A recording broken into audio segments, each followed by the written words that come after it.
Meus irmãos, vamos abrir a palavra de Deus no livro de Ageu. Ageu capítulo 2. Hoje é a última pregação no livro de Ageu e teve gente que ainda não descobriu onde é que fica o livro, né? Irmãos, fica depois de Sofonias e antes de Zacarias. Ageu capítulo 2, nós vamos ler dos versos 10 ao 23.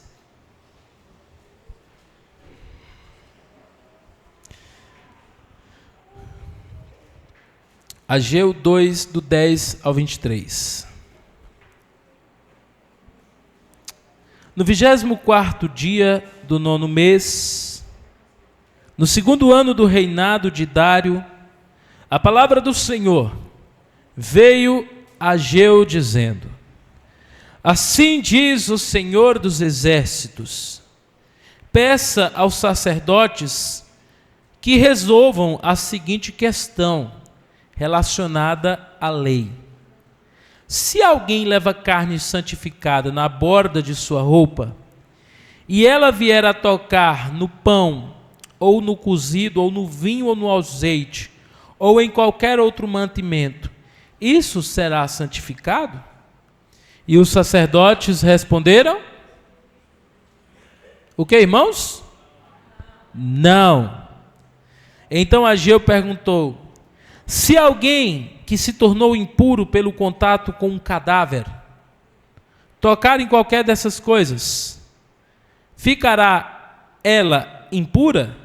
E os sacerdotes responderam: sim, ficará impura.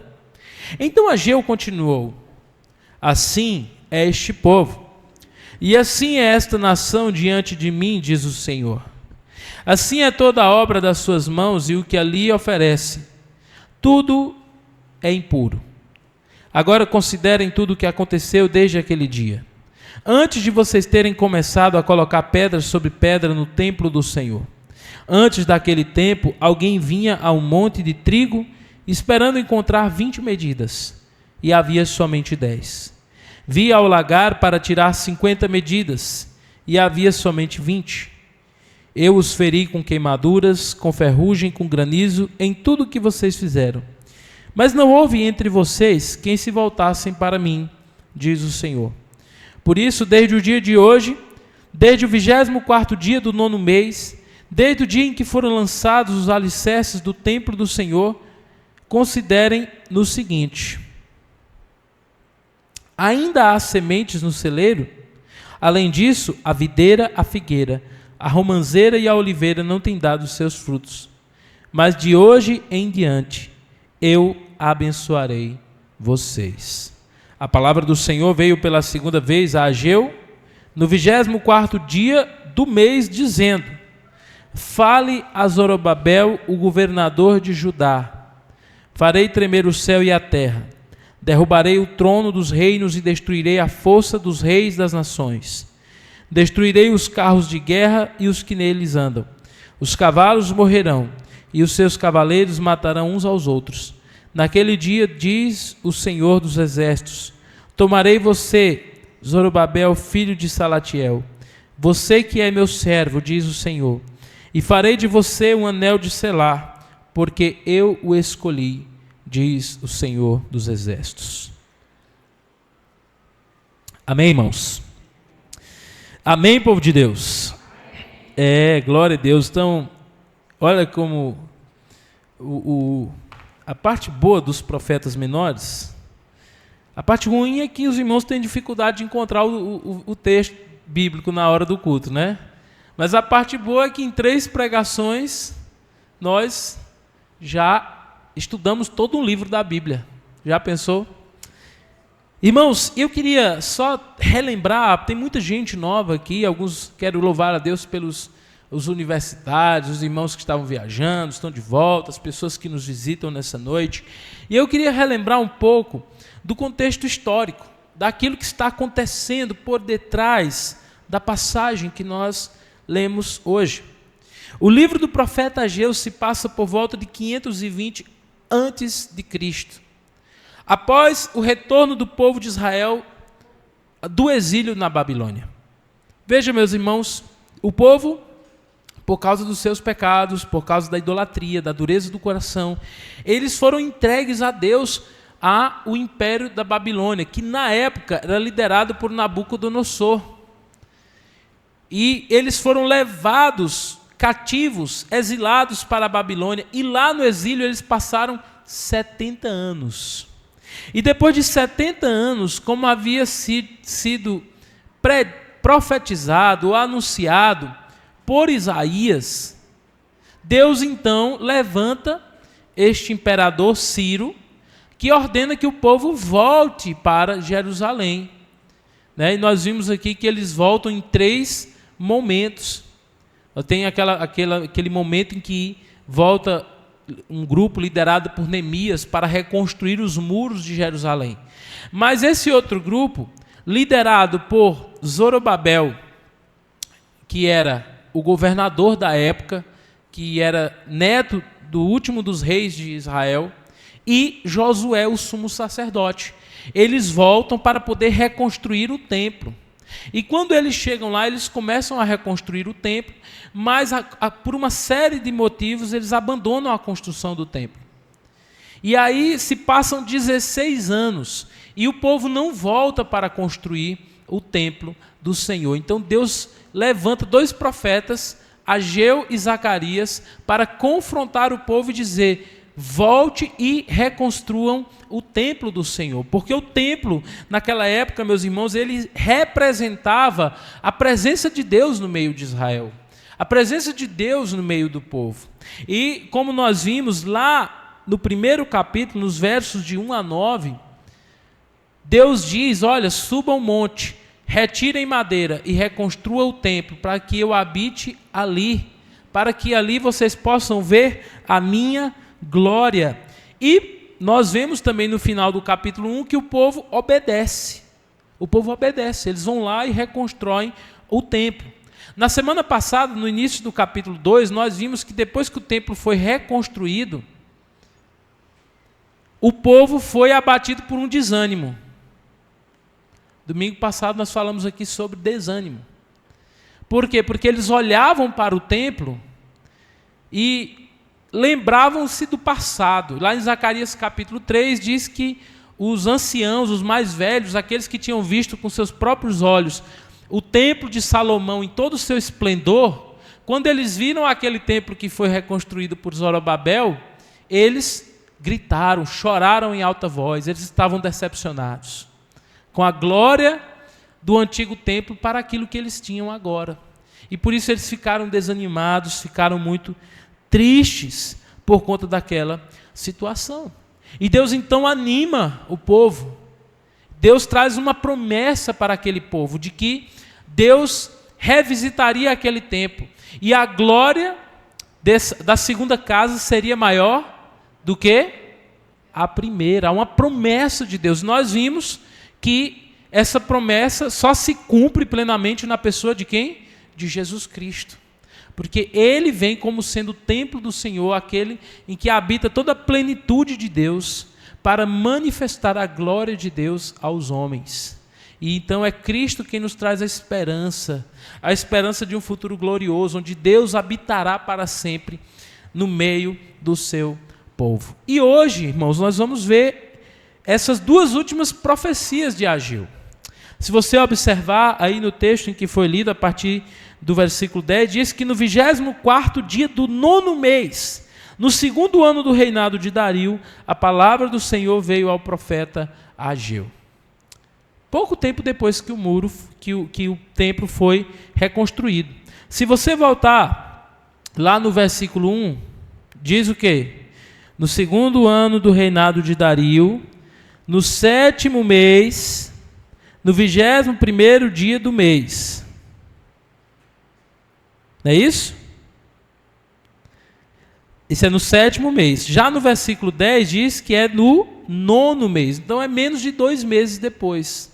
O templo estava reconstruído e Deus então traz mais uma profecia por meio do profeta Ageu, certo? Se no capítulo 2 Deus encoraja o povo com uma promessa de uma glória futura, ou seja, a glória da segunda casa será maior que a primeira, agora, nos versículos de 10 a 23, o Senhor trata de algo mais profundo. O Senhor vai tratar do coração do povo.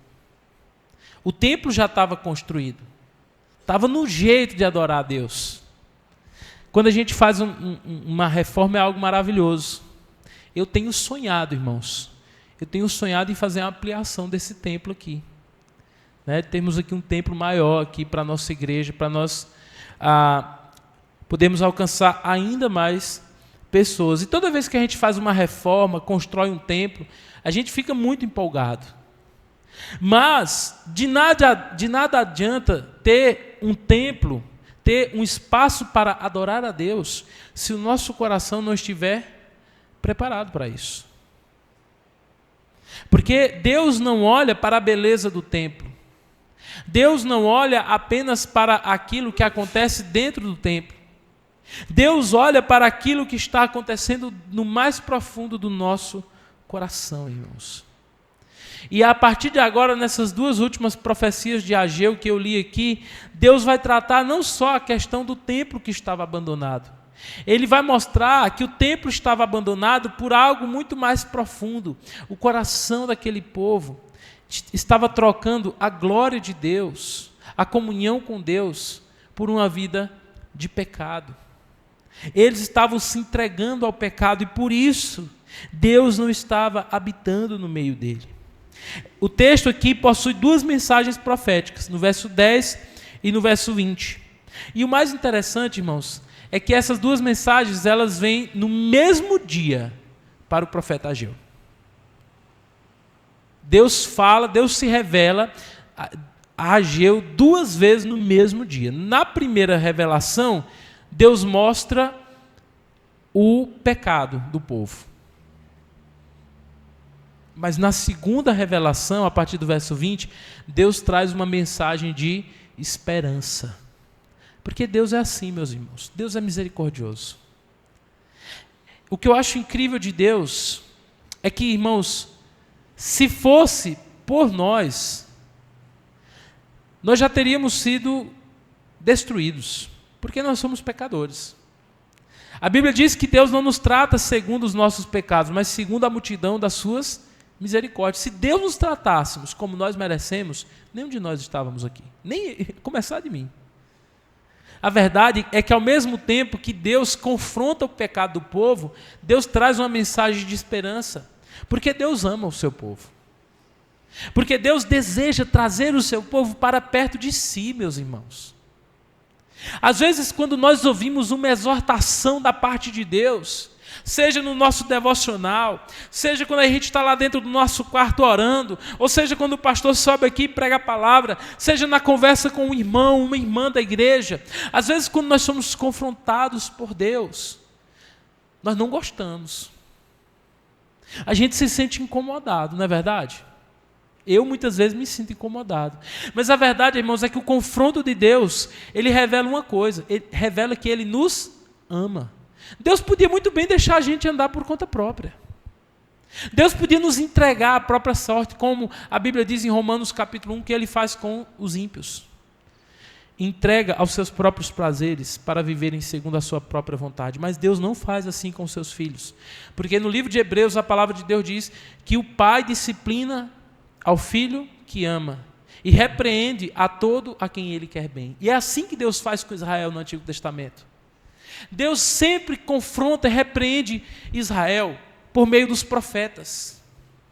Mas não é só no tempo de Israel, Deus faz isso até os dias de hoje, irmãos. Deus confronta a sua igreja por meio da pregação da palavra. Deus confronta a sua igreja porque Ele deseja que o seu povo esteja perto dEle.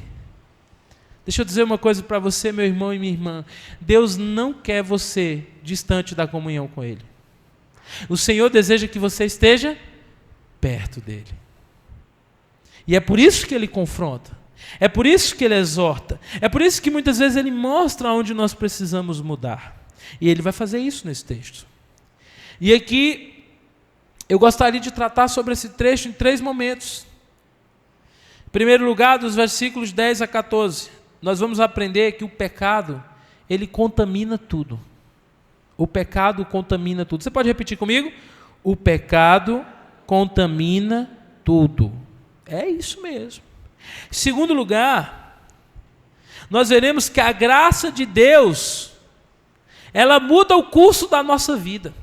A graça de Deus, ela age para nos trazer de volta para o Senhor.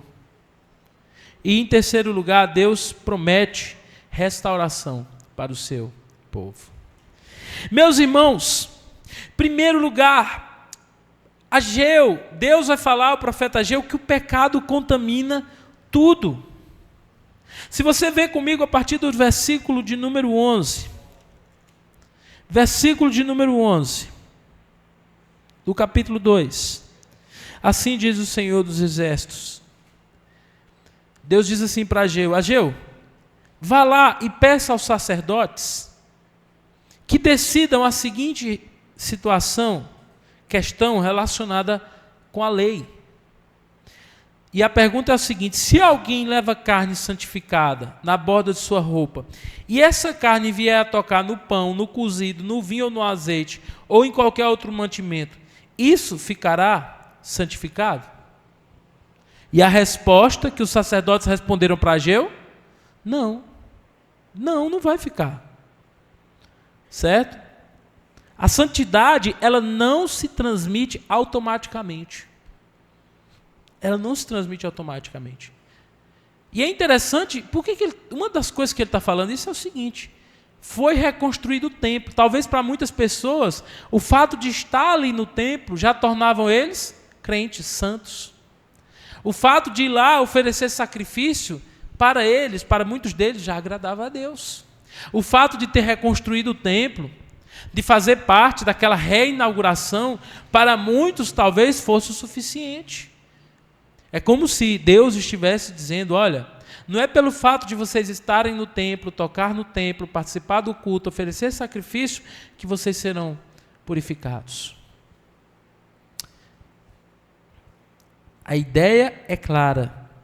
A santidade não se espalha facilmente. Estar perto do que é santo não torna alguém santo. Olha só, estar perto do que é santo não torna alguém santo. Eu estar perto da minha Bíblia, irmãos, está lá, você abre a sua Bíblia, lá na sua sala, no Salmo 121. A Bíblia está ali, você olha para ela, ela olha para você, você de vez em quando muda o salmo, né, para não enjoar também. Essa Bíblia aberta, ela santifica a sua casa, a sua vida? Aberta lá perto de você? E aí, irmãos? Não, a Bíblia diz que não. Ou seja, estar perto do que é santo, não só o fato de estarmos perto do que é santo, não nos santifica automaticamente. Tem pessoas, irmãos, que viajam, nós estávamos falando sobre isso aqui, quinta-feira. Tem pessoas que saem daqui, do Brasil, às vezes até autoridades, pessoas famosas, políticos, e vão até Jerusalém. E eles chegam lá, vão no Rio Jordão, alguns são batizados, visitam os lugares por onde Jesus andou.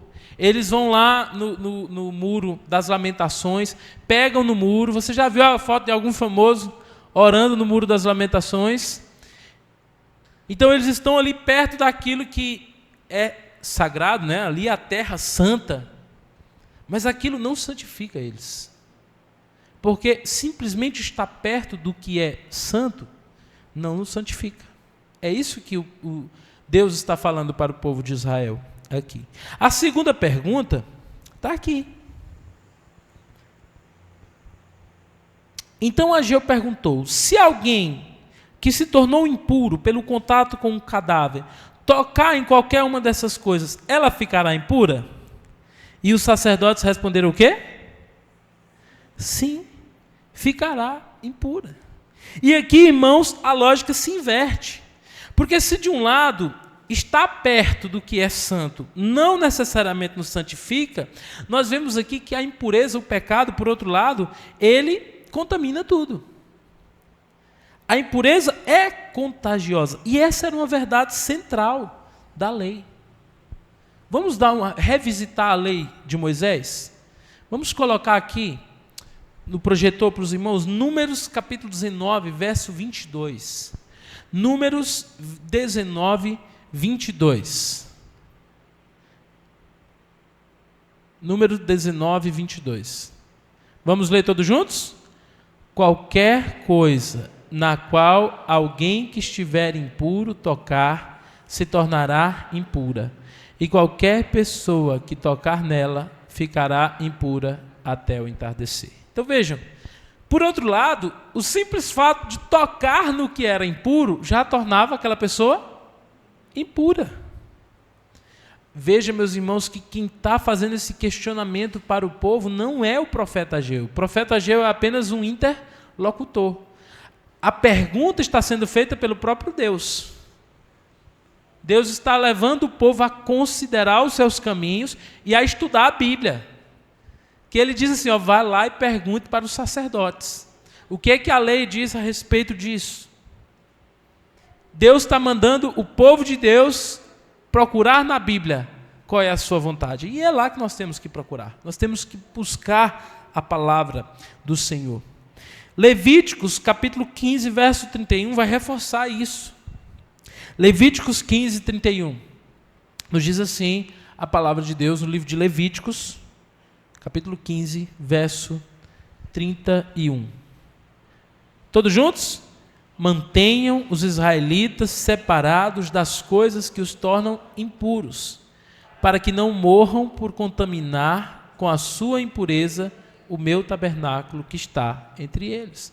Então o povo deveria se afastar do que era impuro, para que eles não se contaminassem. Então os irmãos conseguem entender essa lógica? O pecado, meus irmãos, ele funciona assim. O pecado contamina tudo o que toca. O pecado, meus irmãos, é a pior doença, é a pior praga que possa ou que já existiu na face da terra. Porque o pecado, ele nos contamina, ele nos separa de Deus e ele também destrói e contamina aqueles que estão ao nosso redor. Eu estava lendo essa semana, nós estamos na jornada de leitura bíblica, né, irmão Miro? Nós temos um grupo bom de irmãos aí na jornada de leitura bíblica. E eu estava lendo sobre a entrada do povo de Israel na Terra Prometida. E diz que o povo entra na Terra Prometida e a primeira cidade que eles se deparam logo após passar do Rio Jordão é a cidade de... Quem se lembra? Jericó. Jericó, uma cidade antiga, poderosa, com muros fortificados. O povo não precisa levantar a mão. Deus entrega a cidade de Jericó nas mãos de Josué e nas mãos do povo de Israel. Os irmãos se lembram dessa história. As muralhas caem e Deus entrega o povo, a cidade de Jericó nas mãos do povo de Israel. E é interessante que Josué diz ao povo que ao entrarem na cidade eles não deveriam levar nada do que estava ali, porque era coisa contaminada. Os irmãos se lembram dessa passagem? E diz que há um homem ali que acaba por pegar um objeto daqueles contaminados. Quantos se lembram o nome dele? Acã. Acã pega esse objeto contaminado, esconde no meio das suas coisas. Dias depois, o povo de Israel decide atacar a próxima cidade, a cidade de Ai. Ai era uma cidade muito menor, tanto é que os anciãos dizem para Josué, não vamos cansar o povo. Para que nós vamos mandar todo mundo? Vamos mandar um grupo menor, 3.500, 4.000 homens, nós vamos destruir a cidade de Ai. O povo vai e o que acontece? Eles são humilhados, eles são envergonhados. Josué então se desespera, o que está acontecendo? Por que tamanha atrocidade aconteceu em Israel? Poderíamos ter ficado antes do Jordão, nós entramos aqui para ser humilhados, porque Deus está permitindo isso, e Deus então interrompe Josué e diz: não, não se trata de mim. Há o quê? Impureza no meio do meu povo. E diz a palavra de Deus que então o Senhor mostra primeiro qual a tribo de Judá, depois qual a família, e por fim quem era o culpado, Acã. Veja, meus irmãos, o pecado de um só homem trouxe consequências para toda uma nação. Assim também, meus irmãos, o pecado de um só homem, de uma só mulher, trazem consequência para um casamento, trazem consequência para uma família, trazem consequência para uma igreja, trazem consequência para uma empresa. E pode ter certeza que o pecado contamina tudo. O pecado destrói, o pecado corrompe, o pecado é um atraso de vida para o povo de Deus. Porque, como diz o profeta Isaías, os nossos pecados fazem separação entre nós e Deus. E muitas vezes, o único obstáculo entre nós e a bênção de Deus são os pecados que estão presentes em nossa vida, muitas vezes não confessados. Pecados em que nós permitimos que habite em nossa vida, que habite em nossa casa. O pecado contamina tudo. É o que o texto vai nos mostrar. E no versículo 14, meus irmãos, diz assim: aplicação, Ageu continuou e diz: assim é este povo, e assim é esta nação diante de mim, diz o Senhor. Assim é toda a obra de suas mãos, e o que ali oferecem, tudo é impuro. Aqui, meus irmãos, eu fico pensando, o povo já estava desanimado. Aí o povo levanta, reconstrói o templo, e Deus agora levanta o profeta para dizer: tudo bem, vocês levantaram o templo, não fizeram mais que a obrigação, glória a Deus, né? Mas tem um problema, o que vocês estão levando para oferecer lá no templo, não está agradando o meu coração. Tudo isso é impuro. Tudo isso é impuro. E aqui, irmãos, nós já tiramos uma lição muito importante. Deus não está observando ou avaliando o nosso culto pela estrutura que nós temos, pelo tamanho e o conforto do nosso prédio, dos nossos bancos. Inclusive, nossos bancos não estão tão confortáveis, precisamos pensar em algo nesse sentido. Mas o que Deus está avaliando é o coração do seu povo. Nós podemos ter um ambiente magnífico para adorar a Deus, um ambiente totalmente climatizado, um ambiente com um som impecável, uma mídia perfeita. Nós podemos ter do bom e do melhor que esse mundo oferece, mas se o nosso coração, meus irmãos, se a nossa vida tiver pecados ocultos, escondidos, que nos separam de Deus, que nos separam da vida de Deus, o nosso culto não agrada ao coração do Senhor. Ageu diz: assim é esse povo e todas as obras de suas mãos.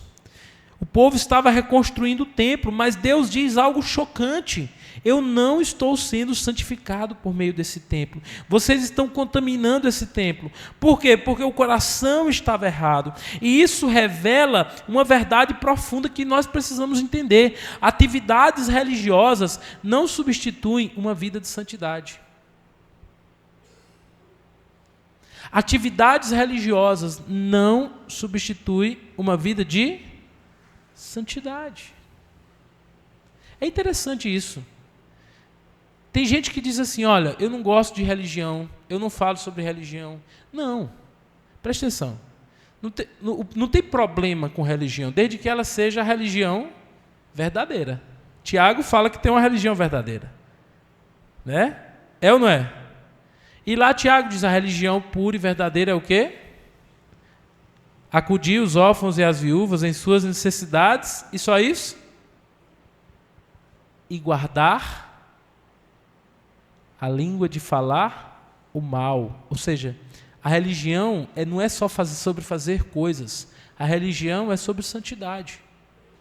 Porque nós podemos fazer muitas coisas para Deus, nós podemos frequentar igrejas, nós podemos ter uma vida devocional em dia, Mas se nós não tivermos uma busca de santidade na nossa vida, há algo ainda que precisa ser consertado na nossa religião. Isaías capítulo 1, versículo de 11 a 14 fala sobre isso. Deus visita o povo de Israel para dizer o seguinte: olha, parem de trazer essas ofertas para o meu templo. Verso 13, Isaías 1, verso 13. Isaías diz: parem de trazer ofertas inúteis, pois o incenso de vocês é detestável para mim.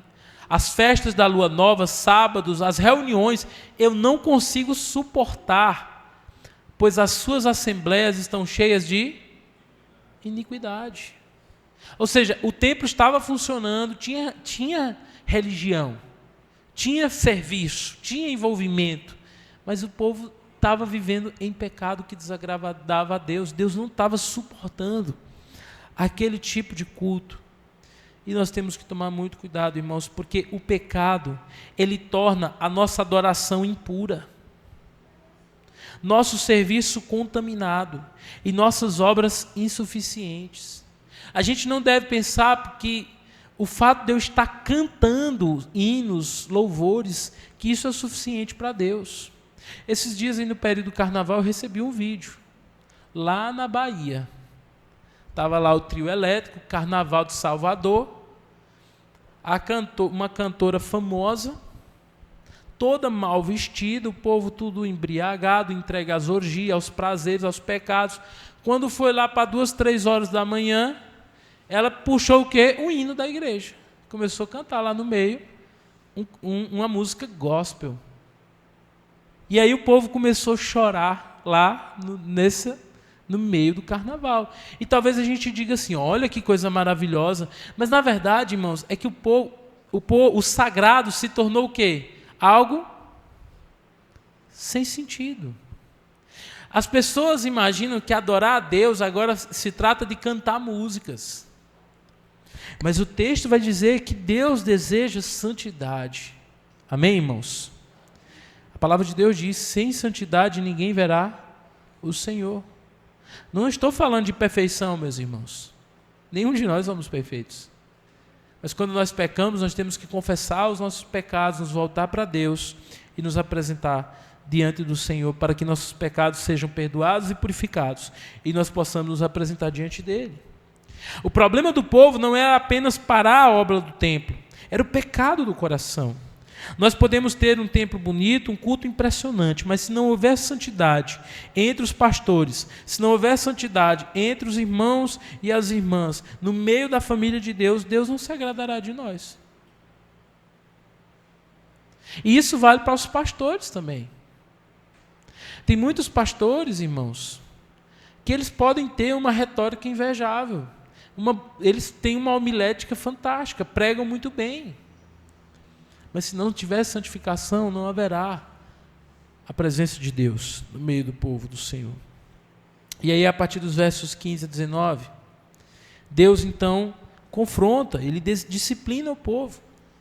Depois de revelar o problema, olha só, Deus chama o povo a refletir. Verso 15. Todos juntos? Agora, prestem atenção.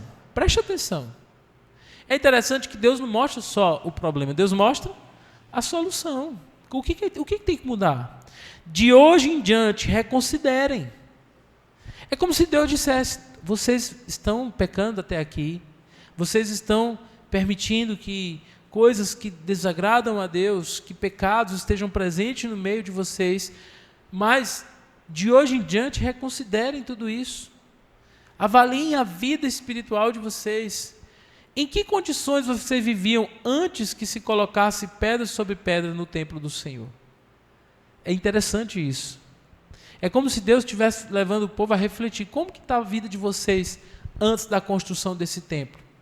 É como se Deus dissesse o seguinte, tudo bem, o templo já está pronto. Agora eu quero preparar os adoradores. O lugar de adoração já está preparado.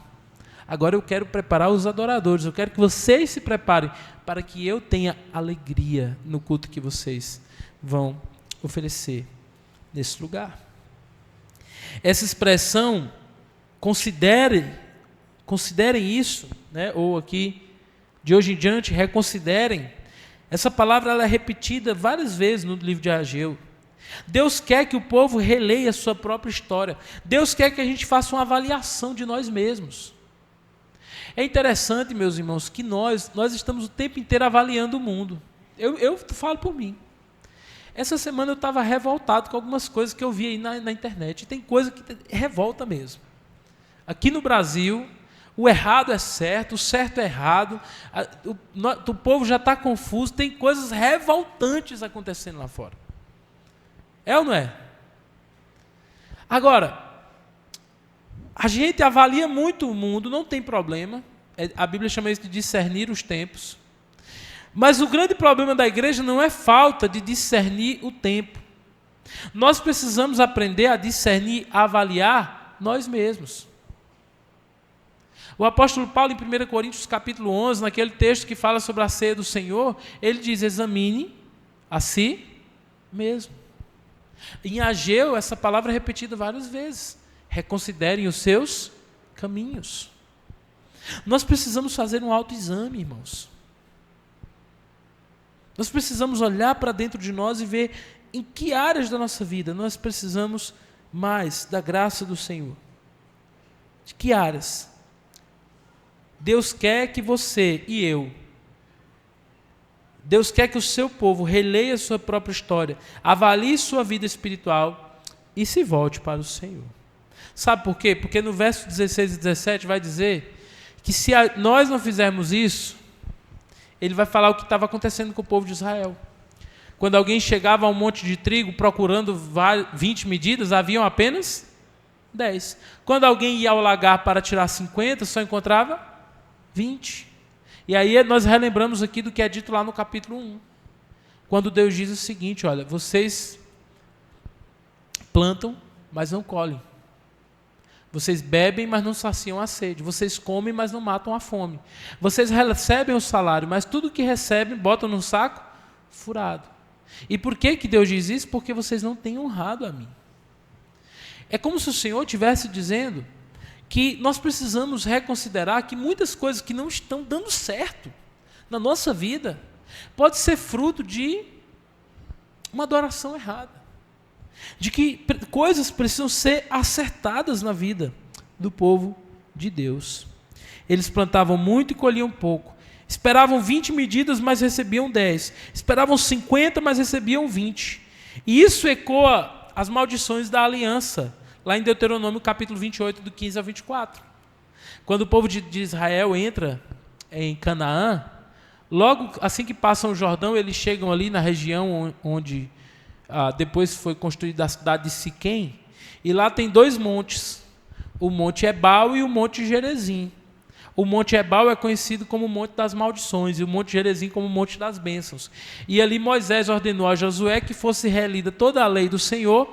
6 tribos ficavam de um lado, 6 tribos do outro, e eles precisavam ali relembrar quais eram as bênçãos da aliança e as maldições da aliança.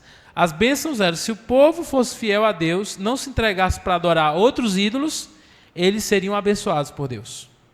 Se o povo virasse as costas para Deus e adorassem outros ídolos, Deus também ia punir. Deus iria trazer disciplina sobre aquele povo. Porque, meus irmãos, quando o nosso coração está longe de Deus, isso traz consequências para a nossa vida. O pecado sempre trará consequências. Deus diz claramente: eu vos feri com crestamento, ferrugem e sarávia. Deus estava usando toda aquela circunstância, aquelas dificuldades, para tentar acordar o povo espiritualmente. E aqui tem um ponto, irmãos. Leia a Bíblia com atenção e você vai ver que Deus muitas vezes permite dificuldades na vida do povo de Deus. Com qual propósito? O propósito de abrir os olhos, de despertar o povo de Deus. Muitas vezes as provações que a gente tanto reclama, muitas vezes aquelas coisas que não estão dando certo, muitas vezes, meus irmãos, aquelas provações financeiras, lutas na família, tudo isso, muitas vezes é permitido por Deus, para que a gente se volte para o Senhor. As provações servem para nos levar para perto de Deus. Mas é interessante que com o povo de Deus não estava acontecendo isso, porque o texto diz algo muito triste aqui. Contudo, vocês não se converteram a mim. Meus irmãos, Deus está tentando nos tratar. Mas nós não podemos ser como o povo de Israel. Contudo, vocês não se voltaram para mim. Não podemos ser como esse povo.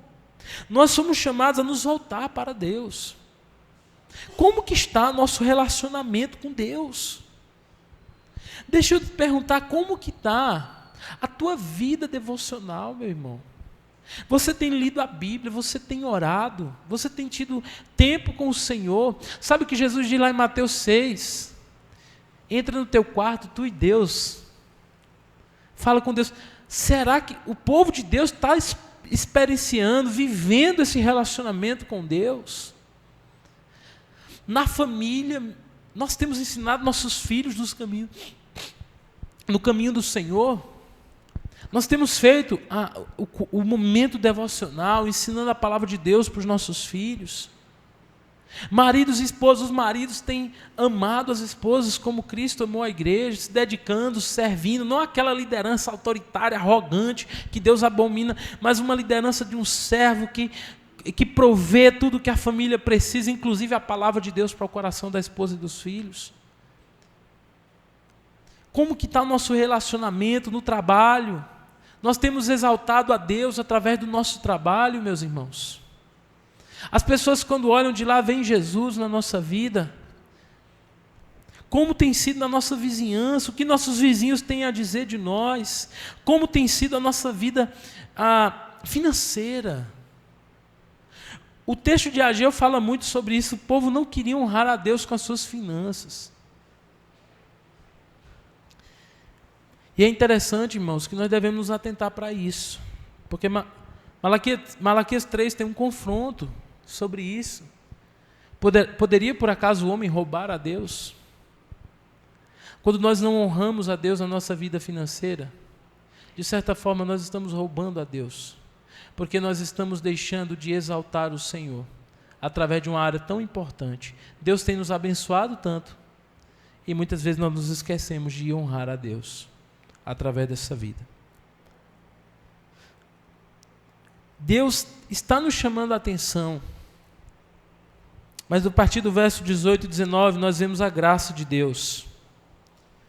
Por isso, desde o dia de hoje, desde o 24º dia do 9º mês, desde o dia em que foram lançados os alicerces do templo do Senhor, considerem o seguinte: ainda há semente no celeiro? Além disso, a videira, a figueira, a romanceira e a oliveira não têm dado seus frutos. Ou seja, o povo estava passando por uma crise. Mas, de hoje em diante, eu abençoarei vocês. De hoje em diante. É interessante isso, irmãos. Mesmo antes da colheita aparecer, mesmo antes da prosperidade voltar, Deus está declarando: desde hoje eu vos abençoarei. E isso revela uma coisa: a bênção de Deus começa não quando a gente tem posses, bens ou isso, mas quando o povo de Deus se volta para Deus. Não quando as circunstâncias mudam, mas quando o coração muda. Meus irmãos, e por fim, versos 20 e 23, veio a segunda profecia a Ageu. A palavra do Senhor veio pela segunda vez a Ageu no 24º dia do mês, dizendo: fale a Zorobabel, governador de Judá. Farei tremer o céu e a terra, derrubarei o trono dos reinos e destruirei a força dos reis das nações. Destruirei os carros de guerra e os que andam nele. Os cavalos morrerão e seus cavaleiros matarão uns aos outros. Naquele dia, diz o Senhor, tomarei você, Zorobabel, filho de Salatiel, você que é meu servo, diz o Senhor, e farei de você um anel de selá, porque eu o escolhi, diz o Senhor dos exércitos. E aí conclui com essa última profecia. Deus promete estabelecer o seu reino. E aí, meus irmãos, essa é a segunda profecia do dia. Mas essa profecia, ela é messiânica. Porque quando nós olhamos para Zorobabel, essa promessa que Deus fez para Zorobabel, se cumpriu? Se cumpriu na vida de Zorobabel? o reino da Pérsia foi destruído, o povo de Israel teve liberdade, Zorobabel foi coroado. Se cumpriu isso em Zorobabel? Não.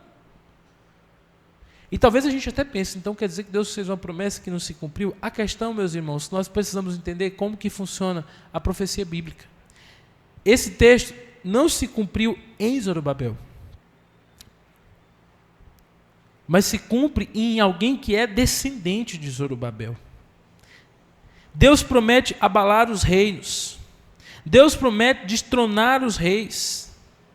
Deus promete humilhar o poder das nações. Mas isso não se cumpre em Zorobabel.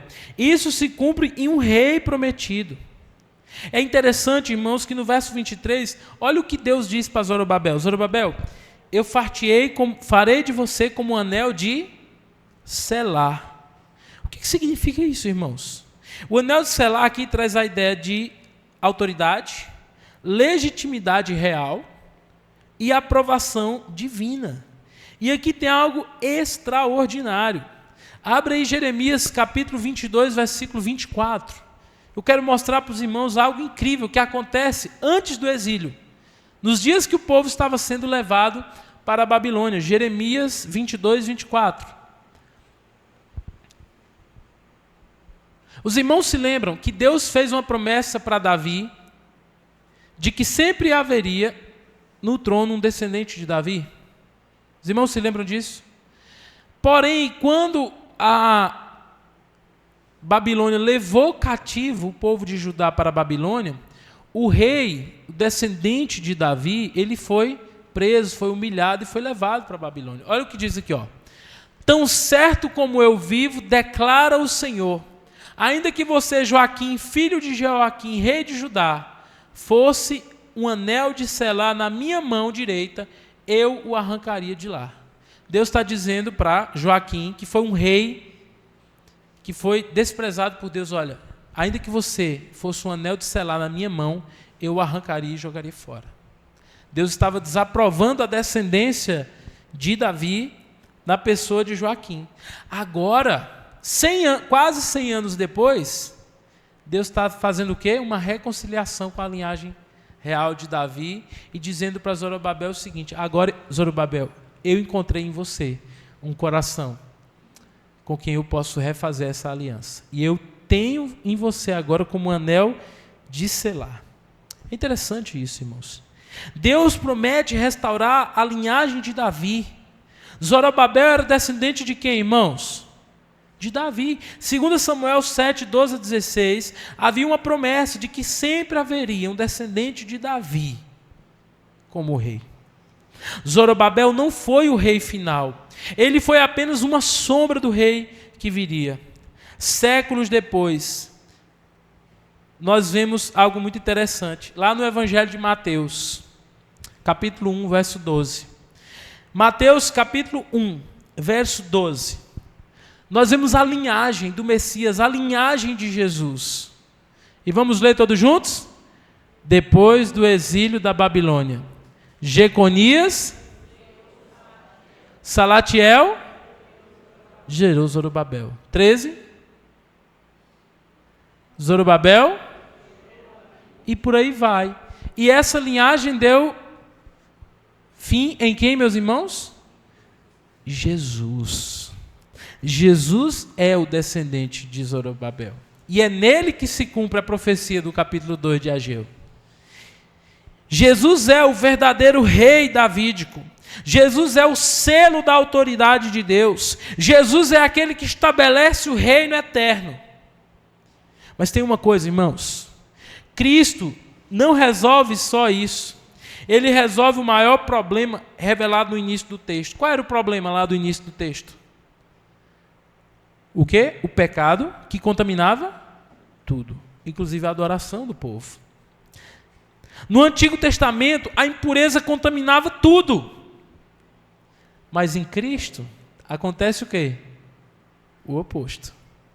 Quando Jesus vem, quando o leproso toca nele, Antigo Testamento, o leproso toca em alguém, a pessoa fica. Agora o leproso toca em Jesus e fica curado. Quando alguém tocava em um morto no Antigo Testamento, ficava impuro. Agora vem aquele que toca nos mortos e lhe dá a vida. A santidade de Cristo é a única que vence a impureza. Na cruz, meus irmãos, o nosso pecado é removido. As nossas impurezas são purificadas. E nós somos transformados para finalmente estarmos na presença do nosso Deus. 1 João 9 diz que se confessarmos os nossos pecados, Deus é fiel e justo, não somente para nos perdoar, irmãos, mas para nos purificar. Irmãos, eu sou tão pecador. Deus me conhece. Deus conhece os meus pensamentos, Deus conhece o meu passado, Deus sabe quem eu sou. Mas como é maravilhoso saber que no dia que eu estendi a mão e toquei nas mãos do Mestre, os meus pecados foram perdoados. Hoje, finalmente, o templo já está pronto. O véu foi rasgado, de cima a baixo, e abriu-se um novo e vivo caminho. Esse templo não é mais feito por mãos humanas, não é um prédio de alvenaria e cimento.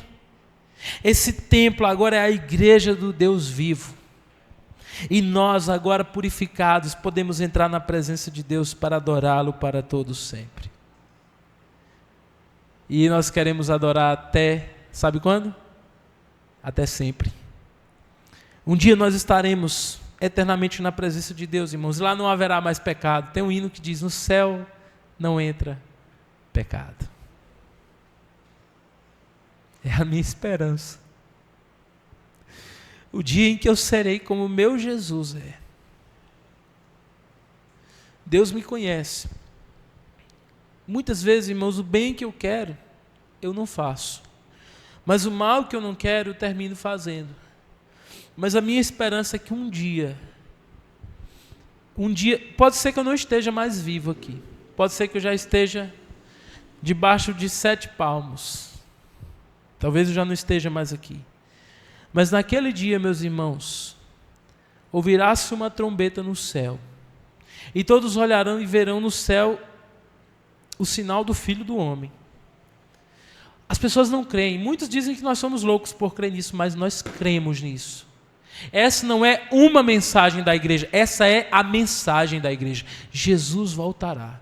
E naquele dia, meus irmãos, Ele voltará. E a palavra de Deus diz que naquele dia os mortos ressuscitarão primeiro. Nós ouviremos a voz do Senhor que diz: levanta-te. E nós levantaremos. Não com esse corpo desprezível, esse corpo que é inclinado para o pecado, mas com um novo corpo, meus irmãos. Um corpo revestido da glória de Deus, de imortalidade, de santidade. Um corpo que não se perverterá. Um corpo como o de Jesus. E então ouviremos o Senhor dizer: vinde a mim, servo bom e fiel, para o lugar que foi preparado para vós desde antes da fundação do mundo. No céu não entra pecado. Nós deveríamos odiar o pecado, porque o pecado é a maldição que nos afasta de Deus. E naquele dia nós viveremos eternamente na presença de Jesus sem pecado. Sabe, meus irmãos, o pecado ele é uma sombra maldita na vida do povo de Deus. Muitas vezes nós estamos reunidos servindo a Deus, mas mesmo ali a sombra do pecado, trazendo conflito, trazendo intrigas, problemas, dissensões, porque o pecado está presente. Mas a Bíblia diz que um dia Jesus destronará de uma vez por todas o pecado, e nós viveremos para todos sempre, sem pecado na presença de Deus. E eu quero concluir trazendo algumas aplicações para nós. Primeiro, meus irmãos, eu queria dizer que Deus não se impressiona com religiosidade. Deus deseja ver na vida do seu povo santidade. Segundo, eu queria dizer que o pecado ele contamina toda a nossa vida. Quando nós toleramos o pecado, nossa vida espiritual enfraquece. Você já tentou orar quando você está vivendo em pecado? É possível? Porque havia um homem de Deus, Charles Spurgeon, ele dizia assim: ou a oração te tira, ou a vida de oração te tira da vida de pecado, ou a vida de pecado te tira da vida de oração. Quando nós permitimos o pecado, nós estamos permitindo também que Deus saia pela outra porta. Por isso, Deus chama o povo à santidade. Quando toleramos o pecado, nossa vida espiritual enfraquece, nossa adoração perde o poder, nosso testemunho se enfraquece. E é por isso que muitas vezes, em terceiro lugar, a disciplina de Deus vem sobre a nossa vida como expressão de amor. Mas o mais importante e último é que Deus pode mudar a nossa história a partir de agora. A frase de Deus dita aqui ecoa até hoje: desde este dia vos abençoarei. Quando nós nos voltamos para Deus, meus irmãos, um novo capítulo começa na nossa vida. E eu quero que você curva a sua cabeça para nós orarmos ao Senhor. Senhor nosso Deus e Pai, eu quero primeiramente louvar a Deus, porque o Senhor não desiste de nós. Assim como não desistiu de Israel, assim como não desistiu de Judá, o Senhor não desiste da tua igreja. E o Senhor tem nos mostrado, por meio da repreensão, da disciplina, que o teu cuidado sobre nossa vida é algo maravilhoso. E que o Senhor continue a nos abençoar, Pai. Deus, perdoa os nossos pecados. Senhor, retira da nossa vida tudo que te desagrada, tudo que nos impede de servir ao Senhor. E que o Senhor possa abençoar o teu povo nessa semana, como o texto diz, a partir de hoje. Que o Senhor possa restaurar a nossa vida a uma plenitude na presença do Senhor. Nos abençoe, que nós possamos refletir, considerar os nossos caminhos, pois eu creio que o Senhor é poderoso para fazer infinitamente mais do que cremos ou que pensamos. Se houver alguém aqui nessa noite, Pai, que porventura ainda não considerou os seus caminhos, de se arrepender dos seus pecados, de entregar sua vida para Jesus Cristo, que o Senhor faça essa obra hoje na vida dessa pessoa, transformando e levando a crer e confessar que Jesus Cristo é o Senhor, para a glória de Deus. E quanto à tua igreja, Senhor, nos desperta, para que estejamos preparados para a vinda do Senhor. Em nome de Jesus, amém.